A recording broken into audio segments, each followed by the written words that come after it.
I am Jenna Wasonko, and this is QTV News coming to you live from our studios along Caraba Avenue. Thanks for joining us. Here are the main local, international, and sports news headlines. Namban Clinic, the Gambia's only COVID-19 admission center, is almost at full capacity and treating patients in serious conditions as the COVID-19 third wave hits the country. The police on Monday commenced Operation Clear the Streets, aimed at removing vehicles and stalls packed or erected on our roads. The KMC mayor in a press conference has revealed that an investigation by the council has discovered that the CEO allegedly fraudulently obtained a 12 million loan in the name of the Staff Association. In international news, today, July 26th, the Republic of Liberia, formerly a colony of the American Colonization Society, celebrates its 174th independence anniversary. In sports news, Walidan celebrated a derby victory against arch-rivals Real de Banjul on Saturday night as the two sides battle for second place in the league. Well, those were the main headlines, and now the news in detail. Do stay with us.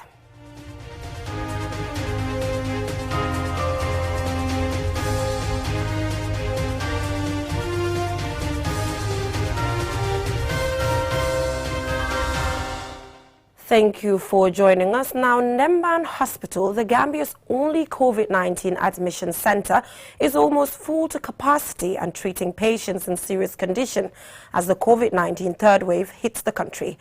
Our visit to the hospital on Monday revealed how doctors and nurses are working tirelessly, trying to save the lives of more than 60 patients. Babakar C has the rest of that story. Staff in this hospital are working round the clock to save lives, but from what we observed, they will need more capacity and resources, or perhaps another hospital to support them in admitting COVID-19 patients.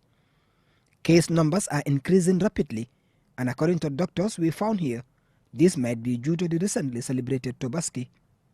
The hospital management gave us rare access to the wards where patients are admitted, just prove to us how bad the situation has become.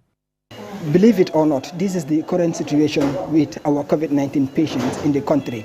We are at the only referral center in Namban Clinic where we have all the beds occupied with patients living with severe conditions of a coronavirus pandemic. According to the doctors we spoke to here, they have run out of oxygen cylinder. And we've seen dozens of gas bottles outside all already being used, and more patients are coming in daily, because of the coronavirus pandemic, and of course in very severe conditions.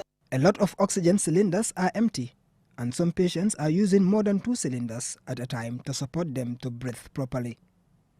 The hospital's only oxygen operator, who we met, told me that he has been around for the past 3 days changing bottles non-stop and has not been able to go home, nor has he been able to take shower. After a round of the wards where we saw more than 60 patients admitted with most of them in critical condition, we had a one-on-one with Dr. Yafatu B.M. Job, who has been here with the COVID-19 patients from the inception. According to her, the surge in cases they are experiencing right now is beyond anyone's imagination. For the past few weeks, it has been quite tedious, very, very hectic to work with these patients. We've had patients that have coming in to full capacity, patients most of whom need oxygen therapy, as you've seen, most of whom are critically ill patients that need a lot of attention to be given to them. We have a lot of patients currently, as I speak to you, that are COVID positive and need admission and are in the community. Some are in health centers, some are in other hospitals in the community, because this place is full to capacity. You've seen that there are a lot of patients that are very critical.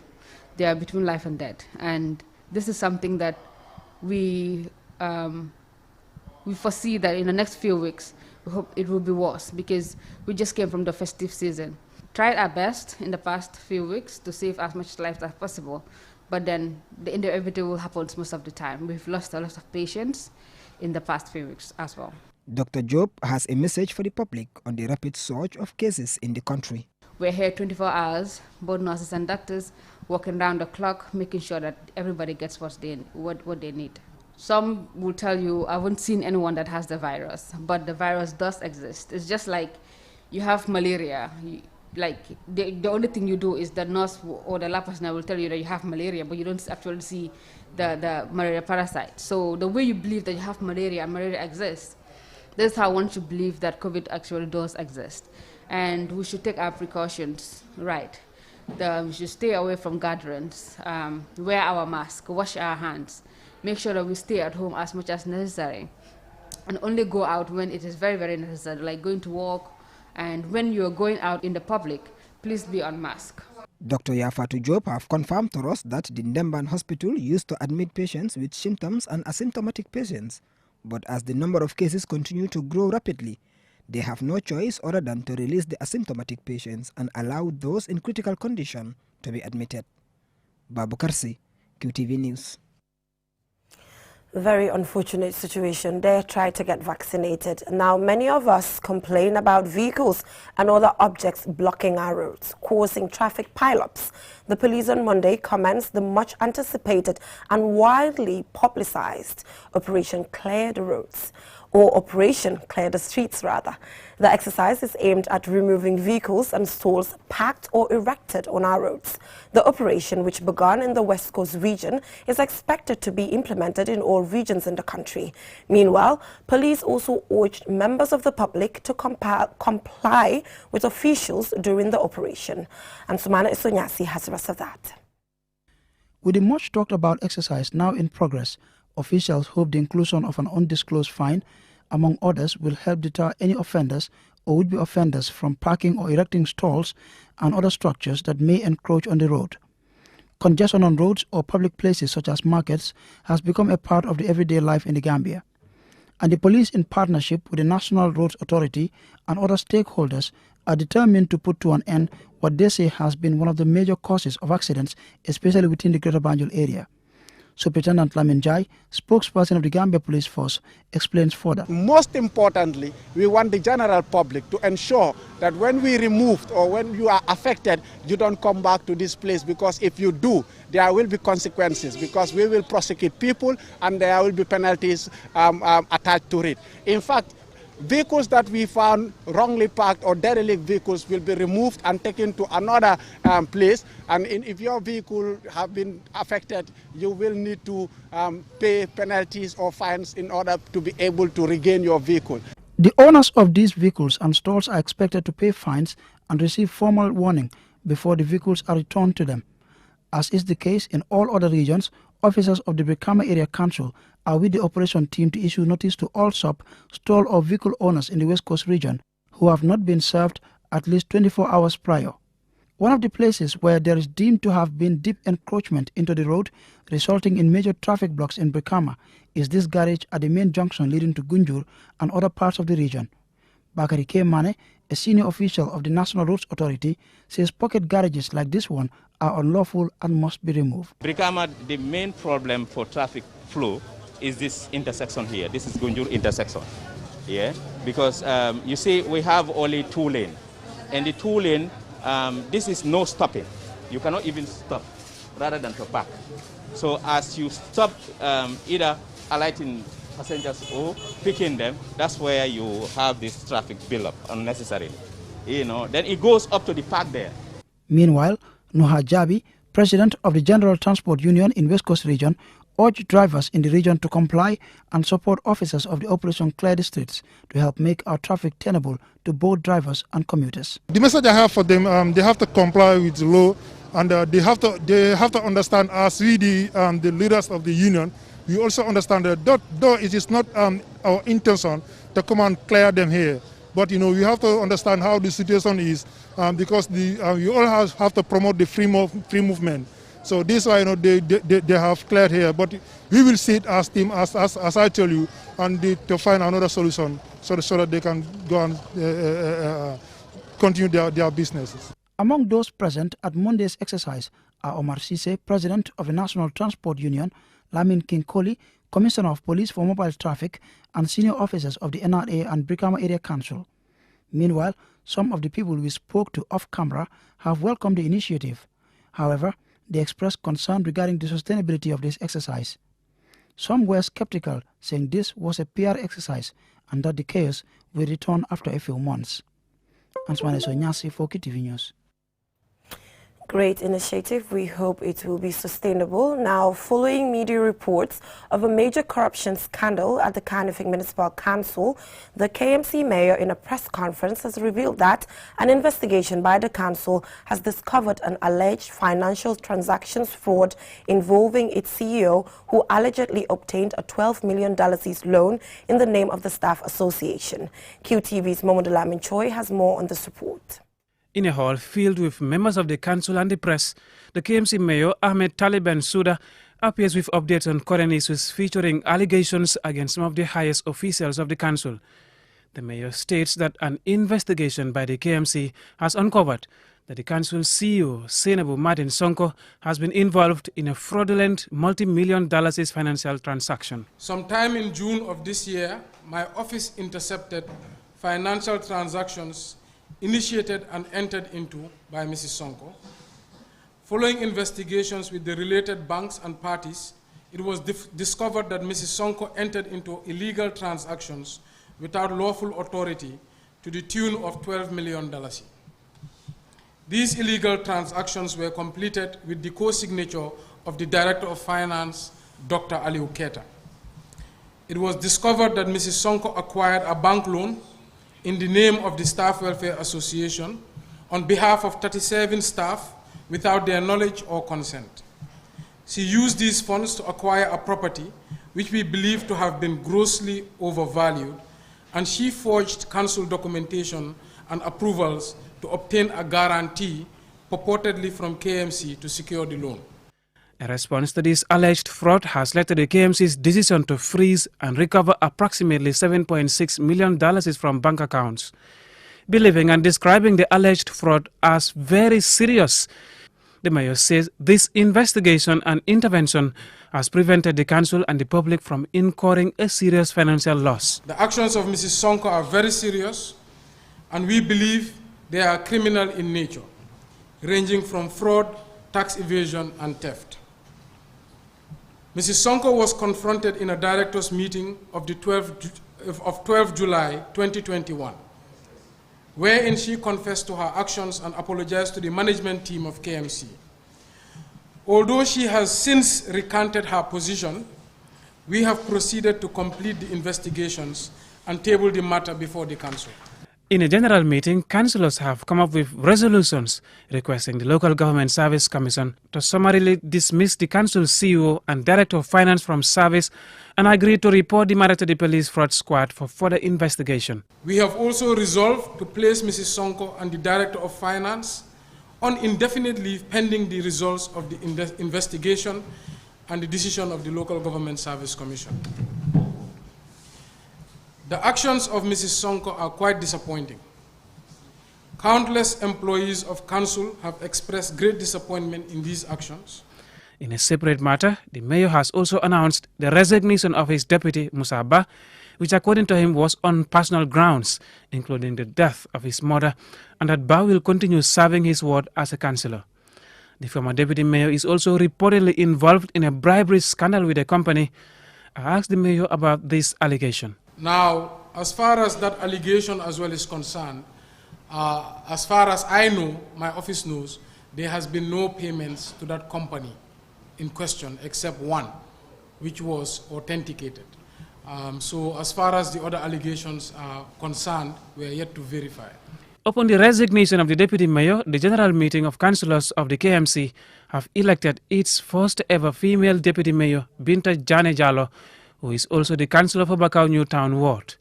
The KMC mayor promises that the council will pursue the fraud scandal to the letter of the law to ensure that there is justice in the end. Momodou Lamin Choi, QTV News. From that story by Momodou Lamin Choi, we will now go for a short commercial break. When we come back, we have more stories for you. Do stay tuned.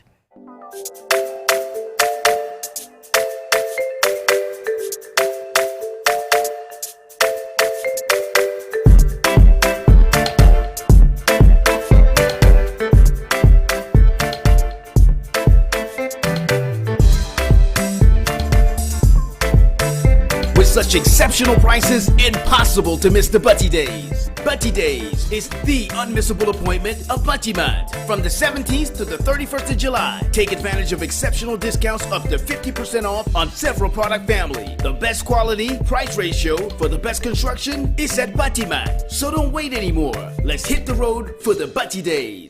Butty Mart, everything for construction, from foundation to finishing. Today, any person who is above the age of 65 years is qualified to contest as president of this country. So it's not made for Ousainou Darboe as people. And in fact, the media sometimes, falsely project. After all, removing of the increase in the age of judges before they retire, what benefit is that to Ousainou Darboe? Well, you take back prodigal sons, but when they are not prodigal sons, we don't take back home. See, politics, there must be this issue. That's what I was telling. I had earlier said, you do not look at a political advantage. If all of them were to come back and accept that, we are taking a political advantage. And they will be deviating from our principle. Have they been cured of the cancer that led us to exercise them?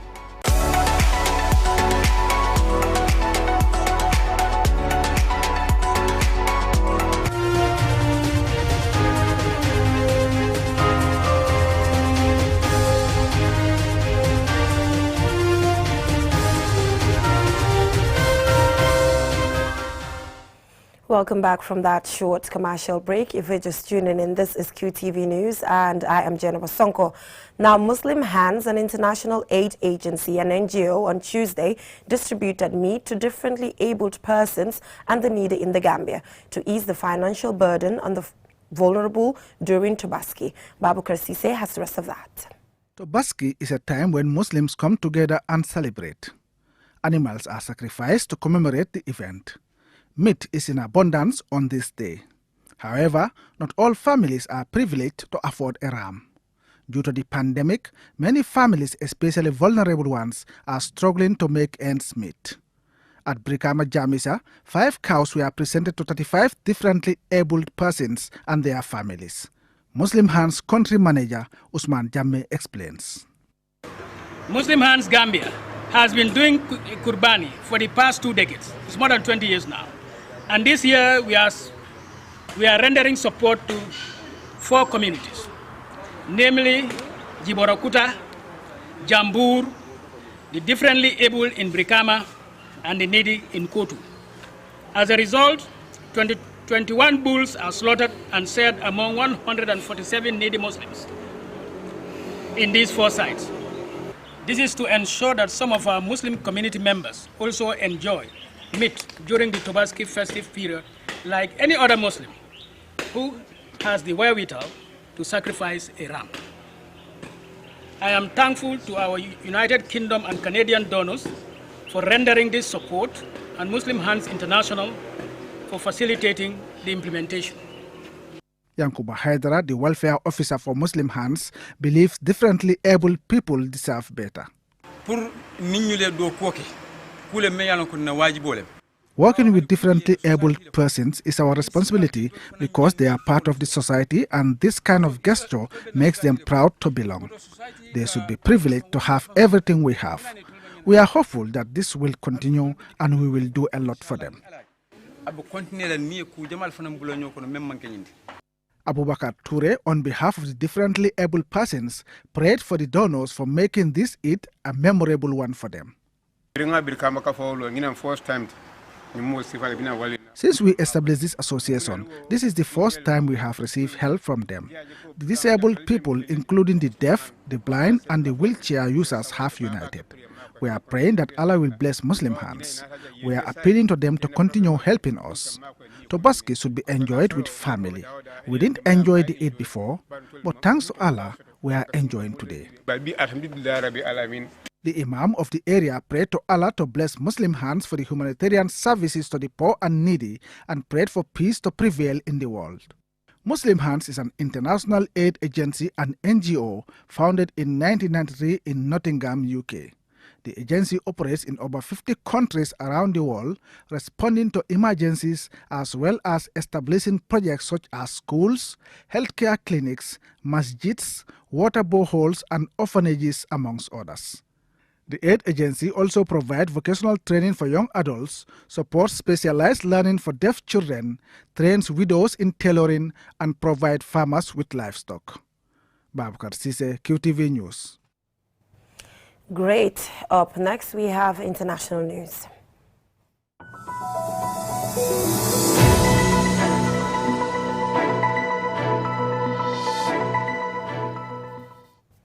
Today, July 26, 2021, the Republic of Liberia, formerly a colony of the American Colonization Society, celebrates its independence anniversary. Under pressure from Britain, the United States reluctantly accepted Liberian sovereignty, making the first West African nation, the first democratic republic in African history. Lole M. Kamara has the rest of that. Liberia, which means land of the free, was the first nation on the African continent to gain its independence from colonization when it did so on July 26, 1847. Liberia was granted independence by the United States, and since then the country has celebrated the day as Independence Day. However, official U.S. diplomatic recognition did not come until 1862. Liberia has aided Britain in its efforts to end the evil West African slave trade with the backing of the United States. On July 26, 1847, a group of settlers issued a Declaration of Independence, creating the Independent Republic of Liberia with a constitution based on the political principles of the United States of America. Usually, before the advent of COVID-19, this important Liberian holiday would be celebrated with a parade, a party for the diplomatic corps in Monrovia, and a grand ball in the evening, and similar events are held throughout the country. This year and last, celebrations have been more subdued. The country we know as Liberia was founded in 1822 as a result of the efforts of the American Colonization Society to settle free American slaves in West Africa. As a result, the country's motto is "The love of liberty brought us here." On January 3, 1848, Joseph Jenkins Roberts, a wealthy free-born African-American from Virginia who settled in Liberia, was elected Liberia's first president after the people proclaimed independence. More than 5 years of military rule and another 5 years of civilian rule has led to the First and Second Liberian Civil Wars, which resulted in the deaths of 250,000 people, about 8% of the population, and the displacement of many more, with Liberia's economy shrinking by 90%. A peace agreement in 2003 led to democratic elections in 2005, in which Ellen Johnson Sirleaf, the first female president in the continent, was elected president, making history. Liberia has suffered from long-lasting food insecurity since the Civil War, and currently 38.4% of the population is food insecure. 25% of the population does not have access to drinking water, and just 17% have access to basic health services. Liberia is rich in natural resources including iron ore, gold, diamonds, timbers, and rubber. And the country is home to a lush rainforest containing a rich diversity of flora and fauna. The country became the first African country to elect a female president when Ellen Johnson Sirleaf was elected in 2006. The current president is George Weah, a former World Footballer of the Year. For QTV News, Lolly M. Kamara. Happy Independence Anniversary to Liberia. Up next, let's take a look at what is happening in the world of sports.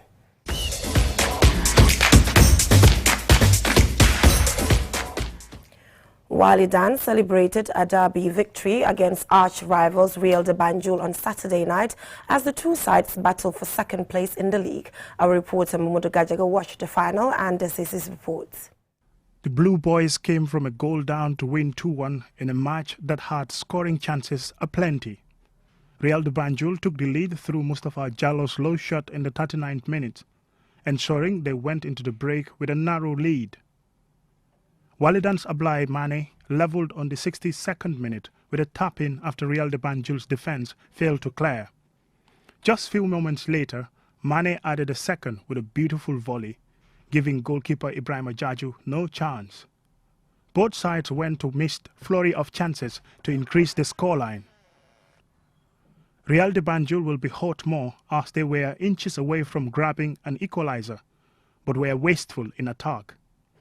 The victory has given Walidan renewed hope of securing the league's second spot, closing the gap on their rivals to a single point with just one game to go, as Fortune was confirmed champions 2 weeks ago. Omar Job, the assistant coach of Walidan, says despite not having it completely in their hands, they are hopeful of securing a second place going into the last game of the season. Well, it was a good game for us, very good game, because if you look at the game in the first half, we created 3 chances. We didn't take our chances, they had one and they took it. But when we went into the dressing room, we told the boys that they are playing very well, but the only thing is that they are not taking their chances. You cannot create your chances and not take them.